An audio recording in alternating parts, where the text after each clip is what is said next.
I'm a big fan of Power BI, so I'm just interested in your assessment process. What was it about Pyramid that outperformed, in fact, and the others as well? Why was Power BI not in the top 3? What were you after? So we were after something that would give the right balance between being able to build dashboards for people, but then allow any user to be able to then modify that to, in session. It doesn't change the actual original dashboard, but to be able to just dig in and explore the data.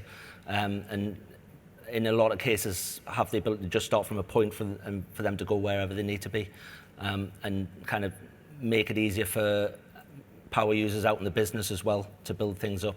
So a lot of our criteria were around that.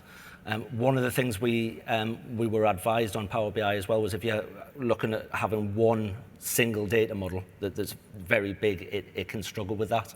And one of the things we found when we looked at the licensing costs for Power BI as well, because it looks very cheap per user, but then you have to start buying the compute instances. And when we looked at the scale we would need for the amount of data we had, it was more expensive as well.